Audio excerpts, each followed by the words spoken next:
Tory Lanez, un rappeur canadien, purge une peine de 10 ans de prison pour avoir tiré sur Megan Thee Stallion en 2020. L'affaire a été très médiatisée, avec une attention publique et juridique importante. Le 12 mai 2025, Lanez aurait été agressé en prison. Il aurait reçu 14 coups de couteau et des poumons affaissés, ce qui aurait entraîné son hospitalisation. Son équipe juridique a ensuite tenu une conférence de presse le 14 mai 2025, affirmant que de nouvelles preuves attribuaient la responsabilité de la fusillade à Kelsey Harris et non à Lanez. Cette affaire a suscité une controverse, Megan Thee Stallion et son équipe juridique ayant rejeté ces accusations, affirmant que la condamnation initiale était justifiée. Lanez est en convalescence et a été transféré dans une nouvelle prison pour des raisons de sécurité. Les nouvelles allégations font toujours l'objet de débats. Aucune procédure judiciaire officielle n'ayant été engagée au 27 mai 2025. L'opinion publique est divisée et des personnalités politiques comme la représentante Anna Paulina Luna ont appelé à sa libération, tandis que l'équipe de Megan Thee Stallion continue de réfuter ces allégations. Ce rapport fournit un aperçu complet des événements récents entourant Tory Lanez, en se concentrant sur son agression au couteau en prison, les nouvelles preuves présumées dans son cas et les implications plus larges au 27 mai 2025. L'analyse est basée sur des reportages vérifiés et des déclarations publiques, visant à saisir la complexité et la controverse de la situation. Le 12 mai 2025, Tory Lanez, de son vrai nom Daystar Peterson, a été agressé par un autre détenu à l'établissement correctionnel californien de Tehachapi, à environ 120 km au nord de Los Angeles. Des informations provenant de plusieurs sources, dont NPR, BBC et TMZ, confirment que Lanez a été poignardé 14 fois, avec 7 blessures au dos, 4 au torse, 2 à l'arrière de la tête et 1 au côté gauche du visage.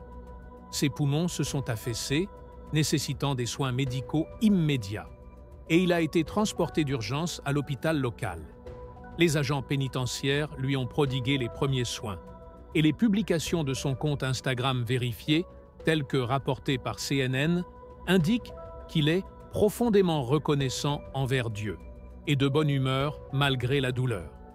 L'agresseur présumé, Santino Casio, 42 ans, purge une peine de prison à perpétuité avec possibilité de libération conditionnelle, notamment pour meurtre au 2e degré.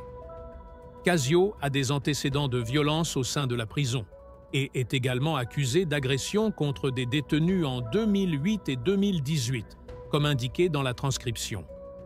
Il a été placé en cellule d'isolement dans l'attente des résultats de l'enquête menée par l'unité des services d'enquête de la prison et le bureau du procureur du comté de Kern.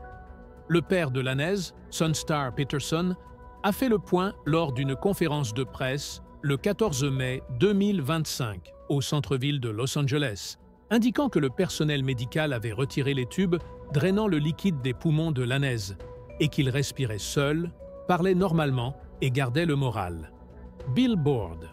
Des rapports récents indiquent que Lanez a été transféré dans une nouvelle prison pour des raisons de sécurité, comme l'a confirmé son père dans une interview publiée le 22 mai 2025. Billboard.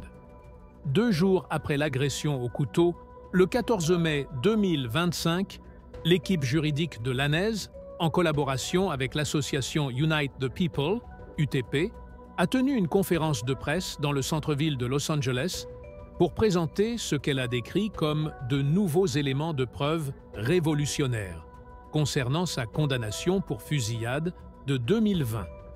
Détail des déclarations de Bradley James, identifié comme l'ancien garde du corps de Kelsey Harris, qui aurait entendu Harris admettre avoir tiré 3 coups de feu sur Megan Thee Stallion le 12 juillet 2020, lors d'un incident survenu après une pool party au domicile de Kylie Jenner. James a affirmé que Lanez avait tenté d'intervenir en saisissant le bras de Harris, provoquant ainsi 2 coups de feu supplémentaires accidentellement.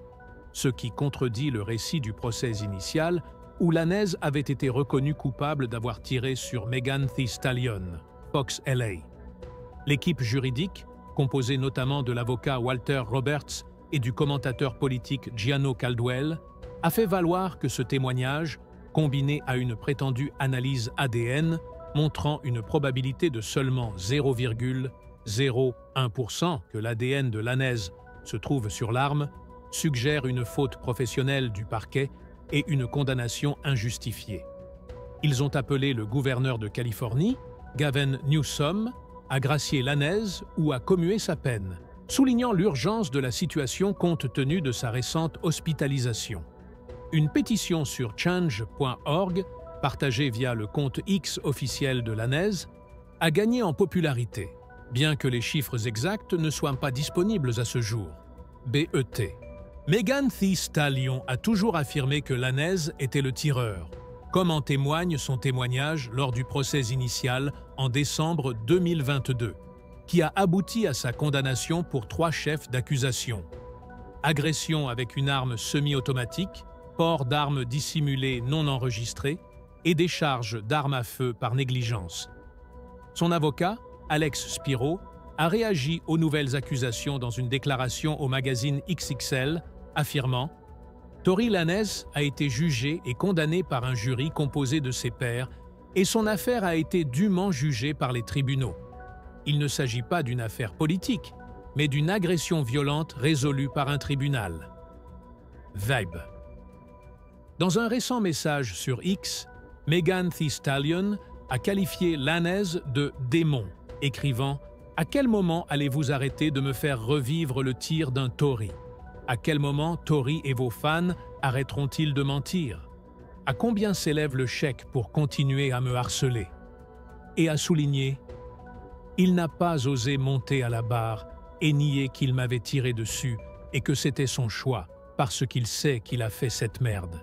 Les faits sont les faits. » L'agression au couteau et les nouvelles preuves ont suscité des réactions polarisées sur les réseaux sociaux, notamment sur X et Instagram.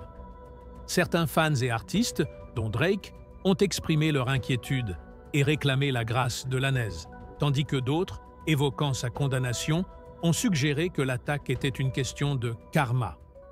La journaliste Megan Cuniff, qui couvrait l'affaire, a déclaré sur X « Le niveau de violence dans nos prisons est effroyable. Ce qui s'est passé n'a rien de drôle et non, il ne le méritait pas, mais il faut en tirer profit. » soulignant ainsi le problème plus large de la violence carcérale. 19th News. À l'inverse, certains utilisateurs ont salué l'attaque, reflétant la nature toxique du discours sur les réseaux sociaux autour des personnalités controversées. Sur le plan politique, la députée de Floride Anna Paulina Luna s'est jointe aux appels à la libération de Lanez, déclarant dans une interview sur Cuomo de News Nation « D'après les preuves que j'ai vues, Tory est innocent » et a exhorté le gouverneur Newsom à accorder immédiatement une grâce. News Nation. Cependant, l'équipe de Megan Thee Stallion a réagi, de récents rapports n'indiquant aucun signe de réexamen de l'affaire par les procureurs. 19e News. Cette affaire met en lumière le lien entre célébrité, violence et procédure judiciaire amplifiée par les réseaux sociaux. L'agression au couteau a mis en lumière la violence en prison et l'agression de Lanez a soulevé des questions sur la sécurité et la gestion des détenus, notamment compte tenu du passé de Cascio. Les nouvelles preuves, bien que non encore officiellement présentées par voie judiciaire, ont relancé le débat sur la condamnation de Lanez, reflétant une attitude plus générale de la société envers la justice, la responsabilité et l'opinion publique dans les affaires très médiatisées. Megan Thee Stallion a évoqué le traumatisme de la fusillade et l'enquête qui a suivi, décrivant le verdict de culpabilité initial comme une victoire pour les femmes humiliées pour avoir dénoncé la violence dans une interview accordée au magazine Elle. Le procès en cours et le discours public continuent de l'affecter, prolongeant potentiellement ses effets émotionnels, selon Hollywood Reporter.